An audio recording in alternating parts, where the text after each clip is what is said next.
Bismillahirrahmanirrahim. Alhamdulillah Rabbil Alamin. Salatu wassalamu ala asyrafil anbiya'i wal mursalin Sayyidina Muhammadin wa ala alihi wa sahbihi ajma'in. Alhamdulillah, pertama dan utama sekali kita memanjatkan kesyukuran kita kepada Allah Subhanahu wa taala dapat ini kita meneruskan pengajian dalam kitab Minhajul Talibin karangan Al-Imam An-Nawawi. Dan ini merupakan pengajian kita yang pertama masuk ini dalam kitab Al-Minhaj. Sebelum ini kita hanya membicarakan dalam menerangkan ini mustalah. Ini bagi mustalah yang disebutkan oleh Imam Nawawi. Maka insyaAllah ta'ala tanpa kita buang masa, kita akan masuk ini kepada Muqaddimah. Cuma sebelum kita baca Muqaddimah, sikit sebanyak ini berkenaan dengan penulis. Sebelum ini pun kita belum bicarakan berkenaan dengan Al-Imam Nawawi. Maka Al-Imam Nawawi, beliau dilahirkan ini pada tahun 631 Hijriah pada bulan yang Muharram. Pada bulan yang Muharram, dikatakan pada awal yakni 10 hari pertama daripada bulan Muharram. Dan beliau dilahirkan di sebuah kota yang dikenali sebagai kota Nawa. Dan kota Nawa ini dia dekat dengan kota Damascus. Dia lebih dekat ini kepada border ini Jordan. Jadi kalau kita lihat kota Damascus, kalau kita tahu mana Damascus di atas dan Jordan yang di bawah, itu kita ke Erbil. Jadi kalau kita cross ini daripada Jordan, kita akan masuk Dar'a. Dar'a merupakan apa? Pernah dengar Dar'a? Yang ini 2011 uprising, yang kota yang pertama sekali yang yang bermula fitnah yang ini. Subhanallah, yang ini bermula ini di sana. Berlaku ini pembunuhan yang ini dan sebagainya. Sebelum yang ini dia masuk ini kepada negara-negara yang lain di Syria. Jadi kota Nawa ini dekat ini kan, dekat ini dengan Dar'a. Maka Imam Nawawi dilahirkan ini di kota Nawa. Dan beliau pada awal yang umurnya, beliau mempelajari ilmu agama di dalam kota tersebut, dalam ini kota An-Nawa. Maka beliau mengatakan kepada anak murid beliau, Ibn Attar, bahawasanya beliau masuk ini ke kota Dimashq apabila umurnya 20 tahun. Yang Imam Nawawi apabila ini umur 20 tahun, ini dia masuk ini kepada kota Dimashq. Dan dia mempelajari ini daripada mufti yang ini pada kota tersebut dan melaziminya. Dan beliau ini duduk di madrasah dikenali sebagai Madrasah Rawahiyah selama ini beberapa tahun. Dan Al-Imam Nawawi, beliau ini dimakamkan juga di Nawa. Yang ini beliau dilahirkan di Nawa, tetapi beliau ini tinggal di Dimashq. Dan beliau meninggal dunia ini kembali ini kepada kota ini. Dan makamnya ini ada di Nawa. Jadi di sana mereka ada bina masjid yang dikenali sebagai Masjid Al-Imam An-Nawawi. Dan makamnya ada di situ. Dan Al-Imam An-Nawawi ini apabila beliau pada waktu kecil, ibu bapanya sudah melihat kelebihan yang ada pada Imam Nawawi.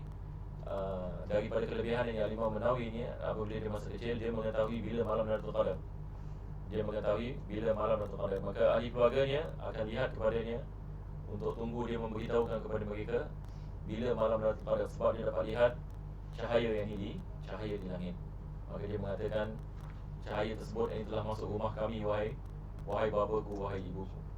Jadi ahli keluarga mengatakan kami dapat mengetahui Lailatul Qadar ini dengan pemberitahuan yang beliau.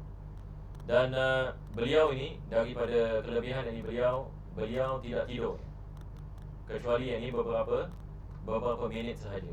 Jadi dalam satu hari ini beliau tidak tidur. Ini adalah daripada karamah beliau. Dan begitu juga beliau hanya makan satu kali dan minum yang satu kali. Ini adalah daripada perkara yang berlaku ini pada Imam Nawawi. Maka beliau menghabiskan masanya dalam menulis kitab, dalam mengajar, dalam belajar. Dan beliau ini wafat ini pada umur yang sangat muda sekali. Seperti mana antum yang dimaklum, beliau ini wafat ini pada umur ini lebih kurang 46 tahun. Dan kitab ini yang dikarangkan oleh Imam Nawawi ini banyak sekali. Daripada kitabnya yang terkenal adalah Kitab Al-Minhaj, yang insyaAllah kita akan mempelajari, dan juga Kitab Al-Adhkar, Seperti mana ulama Hadramaut ini mengatakan bi'id dar washtari azkar, yakni jual rumah dan beli azkar. Ini disebabkan yang kitab azkar merupakan kitab yang sangat penting sekali. Beliau menukilkan amalan-amalan harian. Dan begitu juga kitab yang terkenal juga adalah kitab Riyadhus Shalihin. Kitab Riyadhus Shalihin ini adalah kitab yang sangat luar biasa. Mana-mana kita pergi di dunia ini, kita mendapati di masjid-masjid umat Islam ini mempelajari kitab Riyadhus Shalihin. Maka Al-Imam An-Nawawi sebelum ini beliau meninggal dunia, beliau ziarah Mesir. Dan anak murid Ibn Attar juga mengatakan beliau sudah mengetahui yang beliau tidak lama akan hidup. Maka beliau yang ini menziarahi Al-Imam Syafi'i ini di Mesir. Dan kita ada kisah yang masyhur berkenaan dengan Al-Imam Subuki.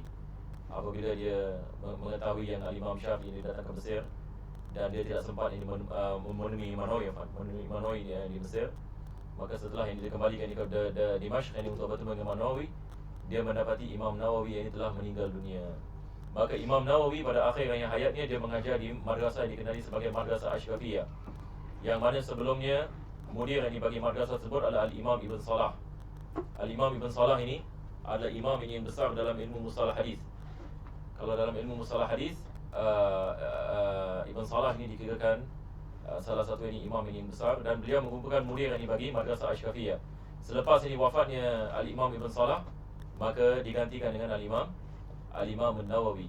Maka dikatakan Al-Imam Subuki apabila dia masuk kepada dalam ini Madrasah Ashrafiyah, dan setelah dia mengetahui Imam Nawawi telah meninggal dunia, dia menanyakan di mana tempat mengajar Imam Nawawi. Maka orang menunjukkan dia macam ada satu kapet dulu tempat Imam Nawawi ini duduk. Dan selepas itu ini dia melaungkan ini satu syair ini yang masyhur. Dia mengatakan fi madrasati Daril Hadis. Madrasah tersebut juga dikenal sebagai Madrasah Darul Hadis Al-Ashrafiyah. Fi Daril Hadis Latiful Ma'na. Yani dalam madrasah ini aku mendapati ini satu keberkahan yang di dalamnya. Dan dia mengatakan is wajadtu yani fi busutin asbu wa awi, dan aku mendapati ini perkara tersebut ini di atas tika-tika, dan aku yakni meletakkan pipiku. Dia mengatakan wa wada'tu yani khaddi, dan aku meletakkan pipi aku ini di atas tika tersebut, supaya yakni aku mendapati bekas ini daripada qadamin Nawawi, daripada ini kaki Al-Imam Nawawi. Dan Al-Imam Subuki, masya-Allah, Imam Subuki ini ulama yang besar sekali. Beliau adalah mufti yang 4 mazhab pada zamannya, Qadhi Qudha. Sehingga kan ulama pada zaman yang mengatakan kalau kita nak kumpulkan mufti 4 mazhab ini dalam seorang siapa agaknya pada zaman itu, maka mereka mengatakan itu adalah Al-Imam Subuki. Maka Al-Imam Subuki kagum dengan Al-Imam Nawawi. Walaupun Al-Imam Nawawi beliau mengajar ini di madrasah, tapi beza dengan Imam Subuki. Imam Subuki qadhi. Imam Subuki ini qadhi ini di Mesir.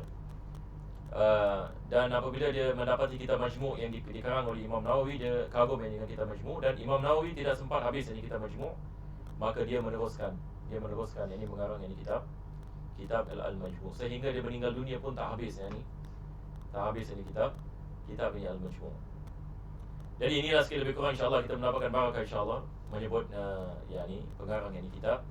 Mudah-mudahan Allah Subhanahu Wa Taala menjadikan pengajian kita ini insyaAllah pengajian yang barakah, yang mana di dalamnya Allah membukakan bagi kita insyaAllah pintu kefahaman dalam agama, dan Allah memberikan kepada kita ikhlas dan menjadikan kita sebab hidayah bagi yang lain. Dan ulama kita sentiasa mengatakan bila kita belajar ilmu agama, penting ini untuk kita niat berdakwah jalan Allah Subhanahu Wa Taala. Seperti mana Allah mengatakan qul hadhihi sabili ad'u ila Allah. Kita belajar ilmu agama supaya kita dapat berdakwah dengannya, supaya kita dapat menjalankan apa yang dijalankan oleh para nabi dan para rasul, dan juga para sahabat Nabi SAW, para ulama al-amilin. Mereka semua apabila belajar ilmu agama bukan bagi diri mereka saja, tetapi mereka memikirkan bagaimana mereka dapat menyampaikan. Sebab kita nak mendapatkan kemuliaan menyampaikan agama. Nampak tak? Sebab ini jalan Nabi SAW. Allah mengatakan qul hadhihi sabili, ini adalah jalan aku. Apakah jalan Nabi SAW? Ad'u ila Allah, dia adalah dakwah ila Allah ala basiratin, yakni dengan ilmu yang kukuh. Ini yang insyaAllah kita harapkan. InsyaAllah kita apa saja majlis yang kita pergi, apa saja kelas yang kita mempelajari, maka kita memasangkan niat kerana Allah Subhanahu Wa Taala dan untuk kita menjalankan dakwah insyaAllah. Mudah-mudahan Allah memberikan kepada kita kabul insya-Allah. Amin ya rabbal alamin. Ayo, tafadhal ya. Haris.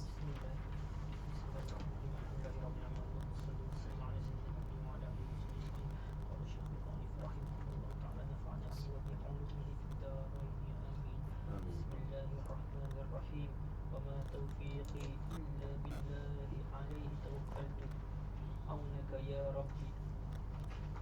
خطبة الكتاب. الحمد لله البر الجواد الذي قلت نعمه عن الإحصاء بالأعداد المني باللطف والإرشاد الهادي إلى سبيل الرشاد الموفق للتفقه في الدين من لطف به واختاره من العباد. أحمده أبلغ حمد وأكمله وأزكاه وأشمله وأشهد أن لا إله إلا الله الواحد الغفار وأشهد أن محمدا عبده ورسوله المصطفى المختار صلى الله وسلم عليه وزاده فضلا وشرفا لديه. أما بعد. Jadi Imam Nawawi yakni seperti para ulama yang lain memulakan kitabnya ini dengan basmalah, yaitu dengan Bismillahirrahmanirrahim. Dan ini seperti mana kita biasa maklum, ada hadis Nabi SAW yang mana Nabi mengatakan kullu amrin zibal la yubda'u fihi bi Bismillahirrahmanirrahim fa huwa aqta'. Yani tiap-tiap perkara yang di dalamnya ada kemuliaan, yani al-bal, yani maksudnya syaraf. Al-bal, yani Nabi SAW mengatakan kullu amrin zibal, yani tiap-tiap urusan yang di dalamnya ada kemuliaan, yang di dalamnya ini ada kemuliaan, yang kemuliaan dipandang dalam agama. La yubda'u fihi, kalau dia tidak dimulakan ini dengan Bismillahirrahmanirrahim, fa huwa aqta', yani maksud daripada aqta' kalau dalam segi bahasa yakni terputus, dan kita riwayat yakni ajzam daripada perkataan yakni juzam. Juzam ini adalah jenis penyakit yang mana apabila terkena yang kepada seseorang, maka dia menyebabkan anggota badan yang terpisah daripada badan, yang disebabkan darah tidak dapat ini mengalir pada anggota badan yang tersebut. Ini maksudnya ada kekurangan. Ada kekurangan. Dan kita juga ada riwayat mengatakan abtar. Jadi kita ada aqta', ajzam, abtar. Maka ketiga-tiga ini membawa makna, sama ada makna dia terputus ataupun yakni makna dia tidak sempurna. Yakni maksudnya kita tidak mendapatkan yakni barakah yang setimpalnya kalau kita tidak memulakan sesuatu perkara yang dipandang besar dalam agama dengan yakni basmalah. Dan biasanya para ulama kita apabila mereka mengarang yakni kitab, mereka memastikan dalam mukadimah ada 8 perkara. Di dalam ini mukadimah ada 8 perkara. Pertama sekali adalah basmalah. Yang kedua adalah hamdalah. Yang ketiga adalah selawat atas Nabi SAW. Yang keempat adalah salam atas Nabi SAW. Jadi kita ada selawat ini dan salam. Sebab Allah Subhanahu Wa Taala mengatakan ya ayyuhalladzina amanu sallu alaihi wa sallimu. Jadi hari kita ada perbezaan yang di antara salawat ini dengan salam. Itu sebab bila kita selawat atas Nabi SAW, yang afdal adalah kita mendatangkan kedua-duanya. Allahumma salli wa sallim. Ini lebih afdal daripada kita mengatakan Allahumma salli ala Muhammad. Misalnya tanpa taslim. Jadi kita mendatangkan kedua-duanya supaya kita mengamalkan ayat tersebut. Sebab Allah memerintahkan kita bukan sahaja selawat tetapi memerintahkan kita yakni untuk melakukan taslim. Dan selepas itu nama penulis, ini yang kelima. Jadi ada berapa pasang? Pertama sekali adalah basmalah, kedua alhamdulillah, ketiga adalah salawat atas Nabi SAW, keempat adalah taslim, yakni salam atas Nabi SAW, kelima adalah nama kitab, yang keenam nama penulis. Yang kelima adalah nama kitab, yang keenam adalah nama penulis, yang ketujuh apa yang dikenali sebagai bara'atul istihlal. Boleh kita tulis ini, bara'atul istihlal. Apa yang dimaksudkan dengan bara'atul istihlal? Maksud daripada bara'atul istihlal adalah kita mendatangkan sesuatu dalam mukaddimah yang memberikan isyarah yang ini kepada ilmu tersebut. Yang ini misalan kalau kita nak mengarang yang ini kitab misalan dalam ilmu fikih misalnya, maka kita menulis muqaddimah sesuatu yang memberikan isyarat kepada ilmu fikih. Nanti kita akan lihat Imam Nawawi misalnya, dia menggunakan yang perkataan al-muwaffiqi litafaqquhi fid din. Yang dia mengatakan segala puji bagi Allah Subhanahu wa taala yang memberikan nikmat, yang memberikan taufik untuk manusia memahami ilmu agama, dan dia menggunakan perkataan tafaqquh. Maka ini adalah jenis ini bara'atul istihlal. Yang ini dia menerangkan dalam muqaddimah sebagai isyarat tentang ilmu yang akan dibahas. Misalnya kita baca kitab Sulam Al-Munawwar, ini penulis misalnya dalam muqaddimah dia membicarakan tentang segala puji bagi Allah Subhanahu wa taala yang telah memberikan manusia al-hijab. yakni yang telah memberikan manusia kebijaksanaan. Sebab ilmu mantik ini ada kena mengena dengan akal, betul ke tidak? Begitu juga kalau kita baca ini kitab Kharidah Bahiyah misalnya, penulis ini dalam muqaddimah menggunakan asma Allah Subhanahu wa taala dan menerangkan ini tentang kemuliaan yang sifat-sifat ini. Dia mendatangkan dalam muqaddimah untuk memberikan kepada isyarat tentang ilmu yang akan dibahaskan. Dan dia juga sebut tentang Abu Bakar radhiyallahu an dan berkenaan dengan khilaf ini dengan Sunni dengan Syiah dan sebagainya. Sebab ini semua adalah masalah dalam ilmu akidah. Ini dikenali sebagai bara'atul istihlal. Jadi ini adalah yang ketujuh. Yang ke-8 adalah apa yang dikenali sebagai faslul khitab. Faslul khitab adalah perkataan amma ba'du. Dan dikatakan ayat dalam surah As-Sad, Allah Subhanahu wa taala mengatakan wa atainahu faslal khitab. Kami memberikan kepada Nabi Daud alaihissalam faslul khitab. Sebagian mufassir mengatakan faslul khitab dia adalah perkataan amma ba'du. Jadi semua sekali berapa kita ada? Kita ada 8 perkara. Maka ulama kita mengatakan ini adalah daripada adabut ta'lif. Bukan yang satu kewajiban, tetapi adab. Bukan sebagai satu kewajiban, tetapi sebagai yang ini suatu adab. Dan kebanyakan kitab ulama-ulama kita akan mendapati 8 perkara ini. Cuma ada sebahagian yang mungkin terlepas 1-2. Tetapi ini adalah yang biasa yang ada. Dan tentu sekali yang paling penting sekali adalah basmalah berdasarkan dengan hadis Nabi sallallahu alaihi wasallam. Jadi insyaallah taala pada hari ini kita akan bicarakan sedikit sebanyak ini berkenaan dengan makna basmalah. Mungkin yang ini antum sudah yang ini mengetahui banyak daripada ini insyaallah. Tapi kita mengambil barakah juga insyaallah. Kita menerangkan ini makna basmalah. Maka basmalah ini bismillahirrahmanirrahim terbagi kepada 5 bahagian. Bahagian yang pertama adalah al-ba. Betul ke tidak? Yang kedua adalah perkataan isim. Yang ketiga adalah perkataan Allah. Yang keempat adalah Ar-Rahman. Yang kelima adalah Ar-Rahim. Maka ini yang kita maksudkan yang ini terbagi ini kepada 5 bahagian. Maka pertama sekali berkenaan dengan ba. Maka ulama kita ada 2 pendapat. Sama ada mereka mengatakan ba ini lil musahabah ataupun lil isti'anah. Yani bila kita mengatakan bismillah, apa maksudnya? Sama ada yang maksudnya musahabah. Maksudnya kalau kita nak tulis kitab ini misalnya, kalau kita mengatakan bismillah dan maksud kita adalah musahabah, maksudnya kita seolah-olah kita mengatakan ana usahibu ismallah fi ta'lifi hadzal kitab. Yani maksudnya apabila saya mengarang ini kitab ini, saya mengarangnya dengan dalam masa yang sama saya mengingati Allah Subhanahu wa taala dalam pelaksanaan perbuatan ini, supaya saya mendapatkan barakah ini daripada nama Allah Subhanahu wa taala. Ini apa namanya? Ini namanya musahabah. Boleh faham insya-Allah? Yang ini maksudnya bila kita mengatakan balil musahabah, dia balik kepada perbuatan kita. Misalnya kalau kita nak makan, kita baca bismillah. Jadi maksudnya selama kita makan, daripada awal kita makan sampai akhir kita makan, kita menjadikan nama Allah Subhanahu wa taala sebagai musahabah yang kita mengiringi. Sebab perkataan musahabah daripada perkataan ini kita mengiring. Sebab sahibah maksudnya bersama. Betul ke tidak? Jadi musahabah ini maksudnya daripada awal perbuatan saya sampai akhir, saya menjadikan nama Allah Subhanahu wa taala sebagai sesuatu yang mengiringi saya. Apa sebabnya? Supaya saya mendapatkan barakah daripada nama Allah Subhanahu wa taala. Tapi ini adalah makna yang pertama. Sama ada kita mengatakan makna ini musahabah. Yang kedua adalah lil isti'anah. Yang ini maksudnya bila kita mengatakan balil isti'anah, kalau misalnya ni saya nak makan misalnya, saya mengatakan bismillah, yakni maksudnya daripada awal saya makan sampai akhir saya makan, saya meminta bantuan daripada Allah Subhanahu Wa Taala, yakni untuk melaksanakan perbuatan saya ini.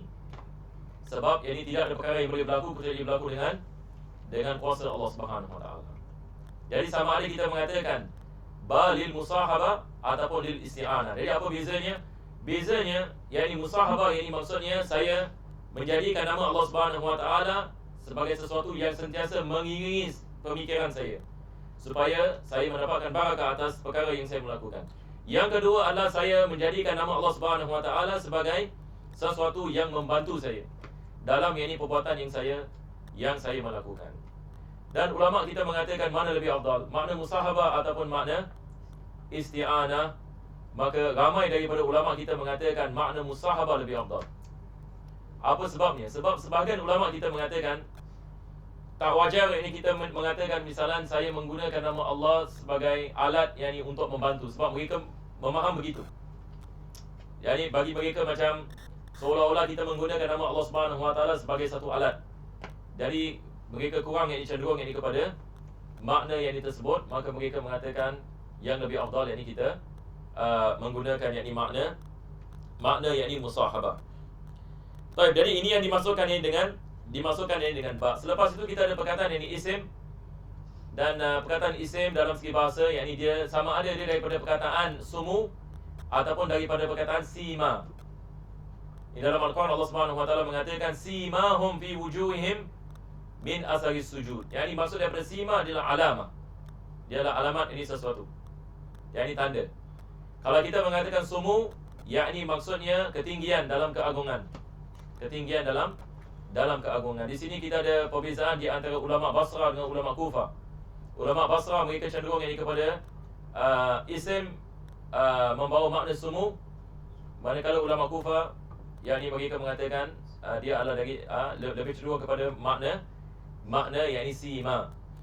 Jadi ini dalam segi bahasa yakni perkataan isim asalnya daripada yakni sumu, yakni menunjukkan yakni ketinggian dan kehebatan.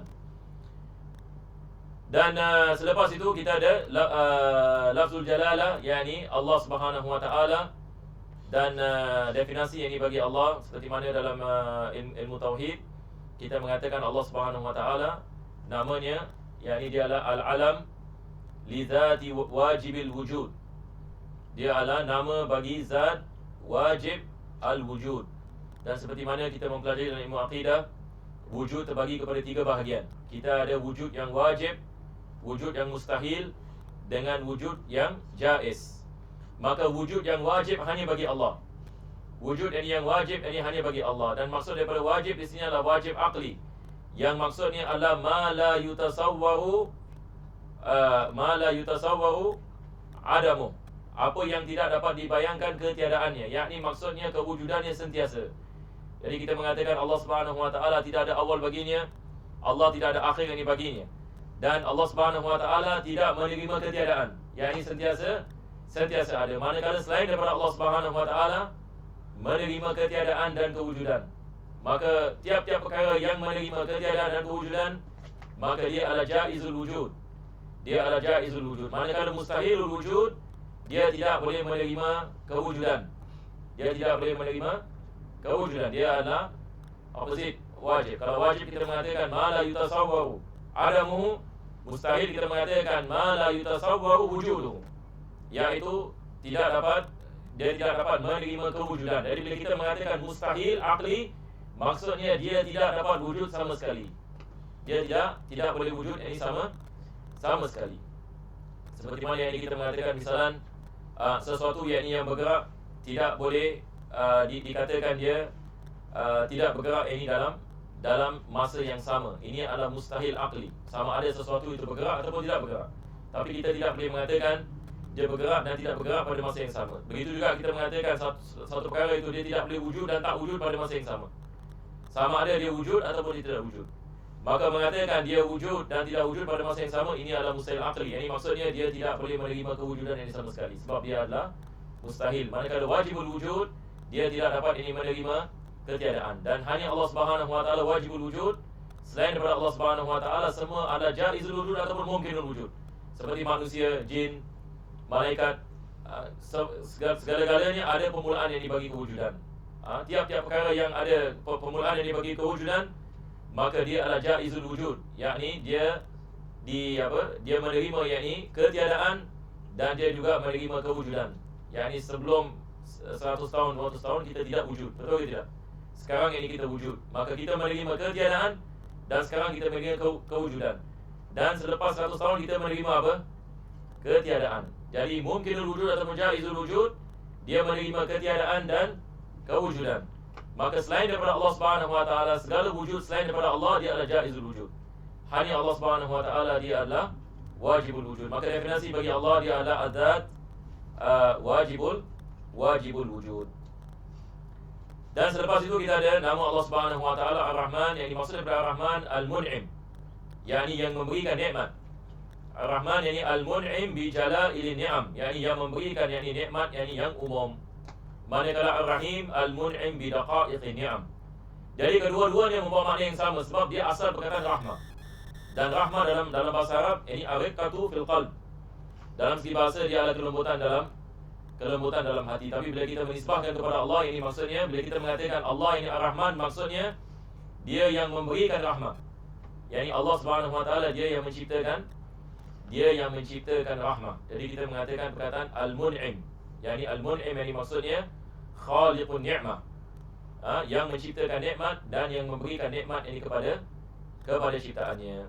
Jadi kita ada sedikit perbezaan yang di antara Ar-Rahman dengan Ar-Rahim. Ar-Rahman ini dia membawa kepada umum, manakala Ar-Rahim ini membawa makna ini kepada makna ini khusus. Seperti mana kita mengatakan Allah memberikan rahmatnya dan nikmatnya kepada semua yang beriman dan tak beriman. Tetapi Allah Subhanahu wa taala hanya memberikan syurga ini kepada mereka yang beriman. Maka nikmat yang khusus daripada Ar-Rahim.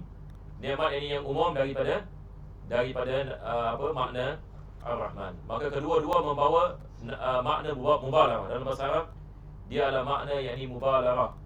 Yakni makna mubalarah yakni maksudnya yang banyak yakni melakukan. Jadi bila kita mengatakan Ar-Rahman yakni yang sentiasa yakni memberikan nikmat. Ini dalam bahasa Arab kita memanggilnya al-mubalarah. Dan biasanya dalam bahasa Arab lebih banyak yakni hurufnya, lebih banyak maknanya. Lebih banyak yakni hurufnya, lebih banyak maknanya. Jadi kalau orang menanyakan kepada kita mana yakni lebih banyak maknanya, Ar-Rahman ataupun Ar-Rahim, jawapannya adalah Ar-Rahman. Ar-Rahman. Jadi ini adalah sikit lebih kurang yakni makna yakni daripada yakni basmalah. Dan juga daripada perkara yang kita kena faham bila kita mengatakan bismillahi, ba di sini dia adalah harfu jar.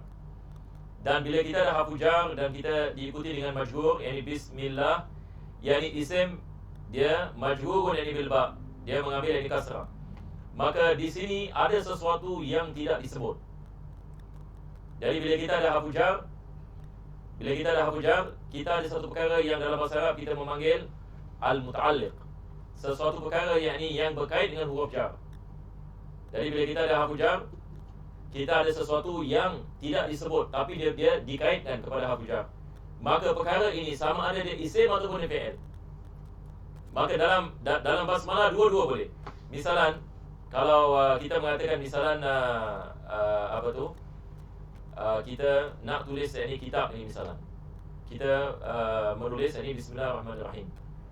Jadi sama ada kita mengatakan bismillahi u'allifu, dan ini kita menggunakan fi'il.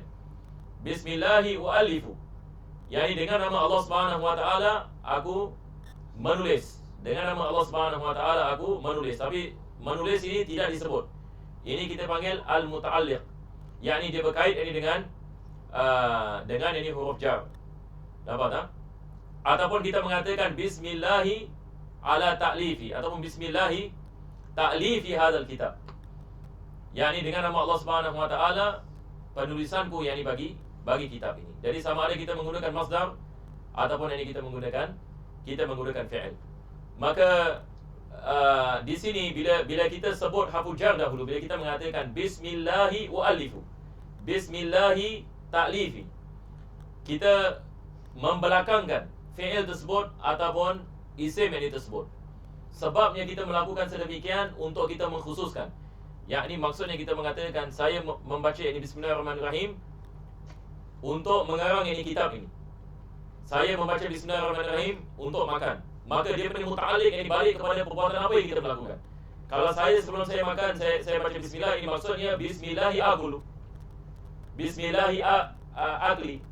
Kalau saya mengarang kitab, saya mengatakan Bismillahi u'allifu, Bismillahi ta'lifi. Jadi bila kita kebelakangkan fi'il ataupun isim selepas ini jar dan majrur, ini membawa makna dalam masalah kita panggil makna ikhtisas. Yakni kita seolah-olah kita mengatakan saya mengkhususkan perbuatan saya dengan saya membaca ini Bismillah. Jadi ini adalah sikit lebih kurang maksud ini daripada muta'alliq ini bagi jar dan majrur. Baik. Jadi ini adalah perkara yang pertama, penulis yang mengatakan Bismillahirrahmanirrahim. Dan selepas itu ini beliau mengatakan Alhamdulillah. Alhamdulillah ini dimaksudkan ini sebagai ini al-basmalah. Alhamdulillah. Al-basmalah yani dia adalah Bismillahirrahmanirrahim. Manakala hamdalah dia adalah alhamdulillah ataupun innal hamdalillah.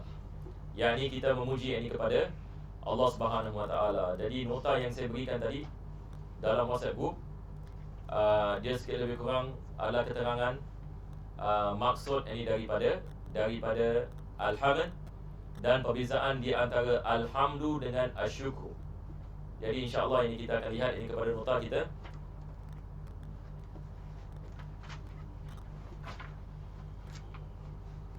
Jadi kalau kita lihat nota yang pertama sekali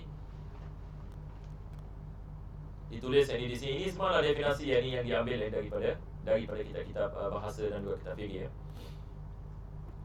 Maka kalau kita lihat ditulis ini di sana alhamdulillah. Dan ini semua nota daripada guru kita ini, bahagikan saya kongsikan. Alhamdulillah yakni perkataan yang alhamd ini terbagi kepada dua. Kita ada lafzi dengan urfi. Dalam segi lafaz, maksud daripada perkataan yang ini alhamd, dia adalah as-sana'u bil lisan. Semua nampak insya-Allah? As-sana'u bil lisan, yakni maksudnya pujian dengan lidah. Bila kita mengatakan hamd, perkataan hamd, alhamd, maksudnya memuji dengan ucapan. Dia berbeza dengan syukur. Syukur ini yakni memuji dengan perbuatan. Dia termasuk yang perbuatan dan juga ucapan. Syukur lebih umum. Tetapi bila kita mengatakan hamd, yakni maksudnya kita memuji khusus dengan ucapan. Ini beza di antara alhamd dengan asyukur. Sebab dalam Al-Quranul Karim Allah Subhanahu wa taala mengatakan la in syakartum la azidannakum. La in syakartum, yakni kalau kamu syukur ini kepada aku, adakah maksudnya kamu memuji aku sahaja? Yakni maksud syukur di sini adalah kamu melaksanakan perintahku. Yakni daripada maksud bersyukur kepada Allah, maksudnya kita melaksanakan apa yang diperintahkan oleh Allah dan kita meninggalkan apa yang dilarang oleh Allah Subhanahu wa taala. Barang siapa yang melaksanakan ketaatan kepada Allah, maka dia telah mensyukuri Allah Subhanahu wa taala. Tetapi bila kita mengatakan hamida fulanun Allah, yakni fulan memuji Allah, ini maksudnya pujian dengan lisan. Berbeza dengan kita mengatakan syakara fulanun Allah, yakni fulan yakni bersyukur kepada Allah Subhanahu wa taala. Ini yang secara khulasah ini apa yang disebutkan di sini. Jadi dia mengatakan as-sana'u bil lisan 'alal jamil, yaitu memuji yakni dengan lisan atas sesuatu yang mulia, sesuatu yang cantik. 'Alal jamil al-ikhtiyari. 'Alal jamil al-ikhtiyari. Yakni al-ikhtiyari di sini maksudnya sama ada yang dipuji itu memberikan kepada kita manfaat ataupun tidak memberikan kepada kita manfaat. Ini yang dimaksudkan dengan ikhtiyar. Yakni kita memuji kepada sesuatu sama ada sesuatu itu memberikan kepada kita pertolongan ke ataupun manfaat ataupun tidak. Berbeza dengan syukur. Syukur ini kita mensyukuri seseorang. Kita mensyukuri ini seseorang dengan syarat. Syaratnya adalah orang tersebut telah melakukan satu kebaikan kepada kita, maka kita mensyukurinya. Nampak tak? Dengan kita membantunya sebagai misal. Tetapi alhamd sama ada dia membantu kita ataupun dia tidak membantu kita misalan, kita memujinya. Ini yang dimaksudkan dengan ikhtiyari. As-sana'u bil lisani 'ala al-jamil al-ikhtiyari 'ala jihati tabjil ataupun ta'zim, yakni sebagai satu kemuliaan. Jadi ini adalah perkataan hamd dalam segi bahasa. Selepas itu penulis ini membicarakan yang dalam segi uruf. Yang dalam segi uruf ini maksud uruf maksudnya penggunaannya ini dalam ini masyarakat. Penggunaan ini dalam ini masyarakat. Jadi kadang-kadang satu perkataan kita ada makna dalam segi bahasa dan makna dalam segi apa, kegunaan masyarakat. Misalnya kalau saya mengatakan saya nak solat. Saya nak solat, apa maksudnya? Perkataan solat ni dalam segi bahasa maksudnya doa. Dalam segi bahasa adalah doa. Tapi kalau saya mengatakan saya nak solat, adakah maksud saya nak doa ataupun saya nak solat? Yani solat yani solat yang apa, perbuatan. Yani dalam segi makna urfi maksudnya adalah saya nak melakukan solat. Tapi dalam segi bahasa dia adalah doa. Selepas itu kita ada makna dalam segi syarak. Kalau dalam segi syarak perkataan solat, dia adalah yang dimaksudkan adalah apa kita mengatakan definisi apa, al-aqwalu wal af'alu al-muftatahatu bitakbir wal mukhtatamatu bitaslim. Jadi kita ada perbezaan dalam segi definisi. Dan selepas itu ini kita lihat definisi yang kedua, dia mengatakan alhamdulillah dhi'ufan. Dan ini yang dimaksudkan dengan syukur. Jadi kita tulis in bracket, ini adalah maksud syukur dalam segi bahasa. Jadi makna hamd dalam segi urfi adalah makna syukur dalam segi bahasa. Maka dia adalah fi'lun yumbi'u an ta'zimil mun'im. yakni perbuatan yang mana dengannya kita memuliakan sang memberi nikmat, yakni Allah Subhanahu wa taala. Min haitsu innahu mun'imun 'alal hasidi aw ghairihi. Yakni sama ada apa kita mengatakan yang memberi nikmat.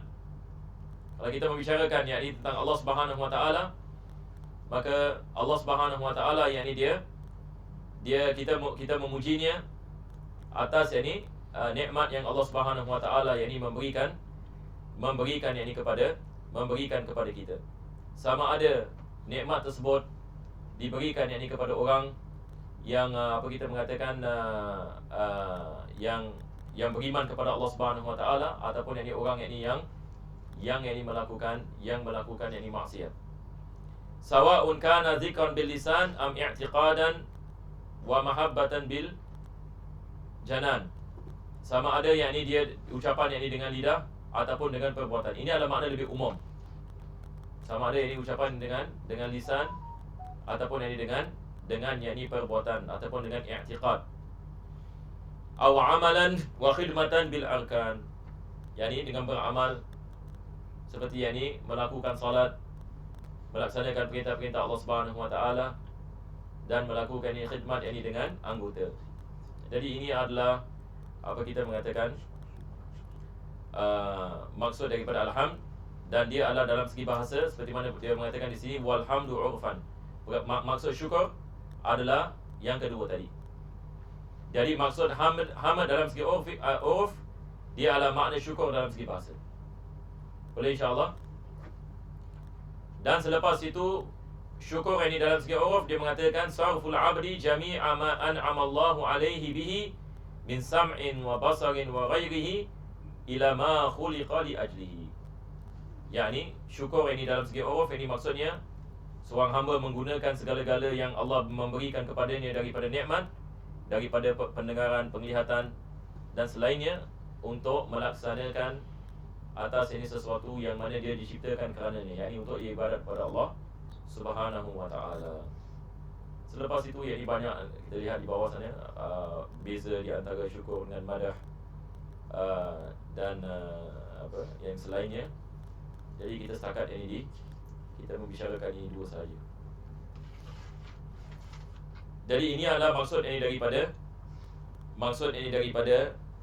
hamd. Jadi kita telah membicarakan ini maksud daripada basmalah, dan juga ini maksud daripada hamdalah. Selepas itu ini penulis ini beliau mengatakan, Alhamdulillah, segala puji yang bagi Allah Subhanahu wa taala Al-Bari. Jadi di sini ini kita ada perkataan yang disebutkan Al-Bar, yang dinisbahkan ini kepada Allah Subhanahu wa taala. Maksudnya daripada Al-Bar adalah Al-Muhsin, yakni yang memberikan kebaikan. Yang memberikan kebaikan. Yakni Allah Subhanahu wa taala, dia yakni yang memberikan kepada kita semua segala yakni kebaikan. Maka perkataan ini Al-Bar asalnya daripada perkataan bir. Perkataan bir ini dalam bahasa Arab ini maksudnya kebaikan yang besar. Kebaikan ini yang besar. Dan selepas itu dia mengatakan Al-Jawad, Al-Baril Jawad. Dan perkataan yang ini Al-Jawad, yakni maksudnya yang pemurah. Yang pemurah yakni dalam pemberian-pemberiannya. Yang pemurah yakni dalam yakni pemberiannya. Maka di sini sebahagian ulama kita mensyarahkan mukadimah Imam Nawawi, mereka ada sedikit kemusykilan. Maksudnya tentang apa yang disebutkan Imam Nawawi. Sebab perkataan yang digunakan oleh Imam Nawawi bukan yang daripada Al-Asma'ul Husna. Sebab kita dalam ilmu akidah misalnya kita ada khilaf yang ulama. Adakah dibolehkan kita mengarang sesuatu perkataan dan kita menisbahkan ia kepada Allah Subhanahu wa taala? Boleh faham insya-Allah? Jadi kita ada khilaf yang ulama berkenaan dengan Asma'ul Husna. Boleh tak kita mengarang ini satu perkataan sebagai Asma'ul Husna? Ataupun kita mengatakan Asma'ul Husna hanya apa yang disebut dalam Quran dengan Sunnah saja. Yakni kita tidak boleh menggunakan satu perkataan dan kita nisbahkan kepada Allah, melainkan apa yang Allah menisbahkan kepada dirinya dalam Al-Quranul Karim. Nampak? Ataupun daripada sunnah Nabi SAW. Maka pendapat yang dipilih sebenarnya adalah tidak dibolehkan. Yakni misalnya dalam Al-Quranul Karim Allah Subhanahu wa taala mengatakan Allah yut'im. Innallaha, Allah Subhanahu wa taala dia yang memberikan makanan. Betul ke tidak? Adakah dibolehkan saya mengatakan misalnya nama Allah Subhanahu wa taala Al-Mut'im? Al-Mut'im. Yani macam mana saya dapat perkataan Al-Mut'im? Saya ambil daripada fi'il. Sebab Allah mengatakan yut'im, saya mengambil ismul fa'il daripada yut'im. Ini yang dimaksudkan apa? Kita mengarang satu nama daripada apa yang disebutkan oleh Allah Subhanahu wa taala dalam Al-Quran sebagai misal. Maka ulama kita mengatakan tidak dibolehkan sebabnya mereka mengatakan nama-nama Allah Subhanahu wa taala tauqifi. Tauqifi ini maksudnya dia adalah sesuatu yang hanya disebutkan daripada wahyu, sama ada daripada Al-Quranul Karim ataupun daripada hadis Nabi SAW yang diterima. Ini yang kita maksudkan sebagai tauqifi. Dan ini ramai daripada ulama kita yang cenderung kepada pendapat ini. Cuma Al-Imam Ibn Hajar misalnya dalam syarah Tuhfah, bila dia sampai kepada perkara ini, dia mengatakan Al-Imam Nawawi cenderung kepada pendapat yang kedua. Pendapat yang kedua mengatakan boleh, selagi mana nama tersebut tidak membawa kepada kekurangan bagi Allah Subhanahu wa taala. Nama tersebut ini tidak membawa kepada kekurangan dan dia menerangkan tentang kebesaran Allah Subhanahu wa taala. Jadi di sini kita ada perkataan apa? Kita ada perkataan Al-Jawad. Apa? Al-Jawad ini dinisbahkan kepada siapa? Kepada Allah Subhanahu wa taala. Al-Jawad, yang maksud daripada Al-Jawad, dia adalah yang pemurah. Dia adalah yang banyak memberikan, yang banyak yang memberikan pemberian. Selepas itu ini beliau mengatakan alladzi jallat ni'amuhu. Alladzi jallat ni'amuhu. Di sini kita ada perkataan jallat daripada perkataan yang ini jalla. Biasa kita mengatakan Allahu Azza wa Jalla. Ya, Azza wa Jalla. Ini jalla ini dia adalah fi'il. Yang maksud daripada jalla adalah azuma. Yang ini daripada perkataan azim, yang maha besar. Yang maha besar, yakni dalam pemberian nikmat-nikmatnya. Ni'amuhu, yakni jamak ini bagi nikmat. Allah Subhanahu wa taala, yakni dia menciptakan dan dia memberikan nikmat-nikmatnya kepada makhluknya. Nikmat-nikmat yakni yang besar. Alladhi jallat ni'amuhu anil ihsa'i, yang mana nikmat-nikmatnya yang besar yang tersebut tidak dapat yakni dikira bil a'dad. Seperti mana Allah Subhanahu wa taala mengatakan dalam Al-Quranul Karim, wa in ta'uddu ni'matallah la tuhsuha. Kalau sekiranya kamu mahu menghitung nikmat-nikmat ini Allah Subhanahu wa taala, maka kamu tidak dapat menghitungnya. Maka daripada ayat ini, seperti ini Imam Mahali dia menerangkan, Imam Nawawi tulis ini berdasarkan dengan ayat yang disebutkan oleh Allah Subhanahu wa taala. Dan selepas itu beliau mengatakan Al-Man. Ini lagi satu nama yang bukan daripada Asmaul Husna, tetapi seperti mana kita mengatakan tadi, seperti mana kita menyebut tentang makna Al-Jawad, begitu juga makna Al-Man. Dan maka perkataan Al-Man dia daripada perkataan Manna. Dalam Al-Quran Allah menggunakan perkataan Manna, betul ke tidak? Dalam Al-Quran ini Allah Subhanahu wa taala mengatakan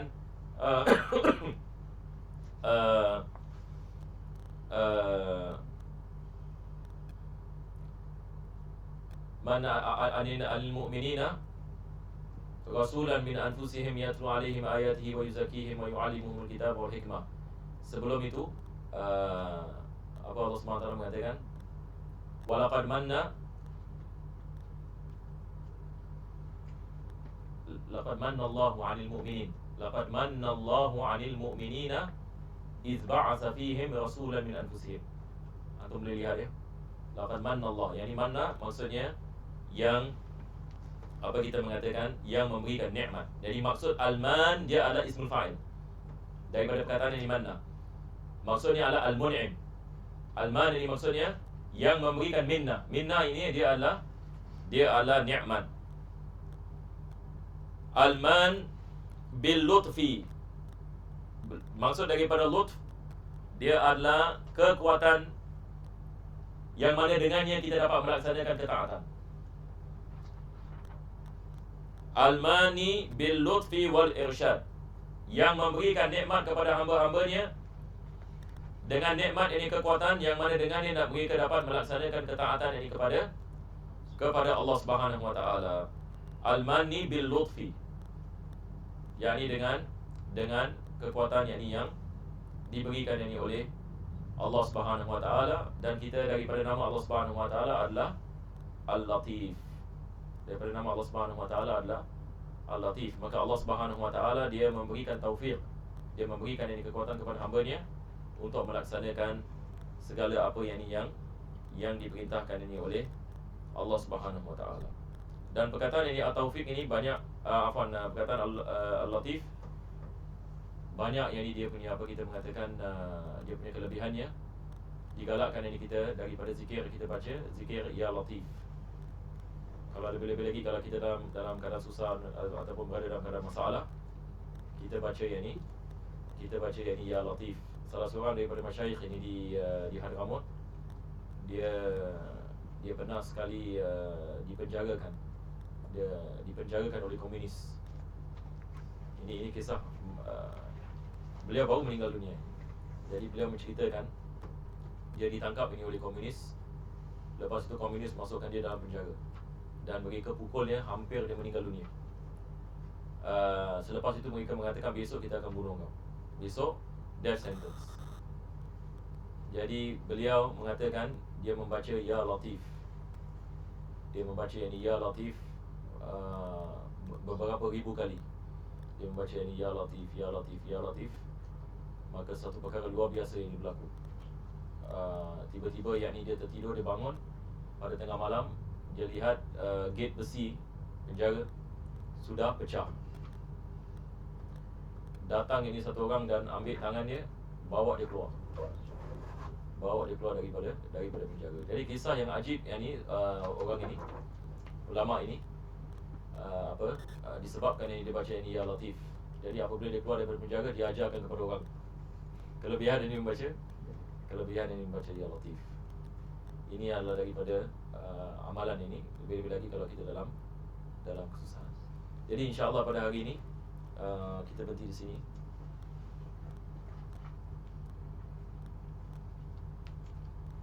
InsyaAllah kita sikit-sikit insyaAllah Ada siapa-siapa ada soalan? Apa Ustaz yang kena lutf? Dia kekuatan ni, bukan kelembutan. Dia kelembutan, tapi di sini maksudnya dia kadang-kadang dalam segi bahasa maknanya begini. Tetapi bila kita masukkan dalam ayat, dia membawa makna yang lain. Sekarang yang penulis ini dia sedang mengatakan Allah Subhanahu Wa Taala Al-Man, yakni maksudnya yang memberikan nikmat. Maka dia memberikan nikmat bil lutfi. Yakni bil lutfi, yakni di sini yakni maksudnya dia daripada nikmat yang Allah Subhanahu Wa Taala yakni memberikan kepada manusia adalah Allah Subhanahu Wa Taala memberikan ini kepadanya kekuatan. Ini semua balik ini kepada Allah Subhanahu Wa Taala sebagai latif. Sebab ketaatan kepada Allah Subhanahu Wa Taala dia membawa manusia kepada kejayaan. Maka daripada lutf yang Allah Subhanahu Wa Taala dia memberikan nikmat ini kepada hamba-Nya, yang mana hamba tersebut dapat melaksanakan perintah-perintahnya. Ini adalah daripada yakni maknanya. Ini disebutkan oleh Al-Imam Mahalli. Al-Imam Al-Mahalli ini misalnya dia mengatakan bil iqdari ala ta'ah. Yani dia mensyarahkan, antum boleh tulis di sana ini Al-Imam Al-Mahalli. Dan saya galakkan ya, kalau antum ada yang boleh, insya-Allah boleh baca bahasa Arab, syarah yang terbaik bagi beginners adalah syarah Mahalli. Ini hatta dekat mana-mana kat Hadramaut mereka akan mula dengan syarah ini Mahalli. Sebab syarahnya tak susah dan dia ringkas. Jadi Al-Imam Mahalli ni dia syarah dengan ringkas. Boleh insya-Allah.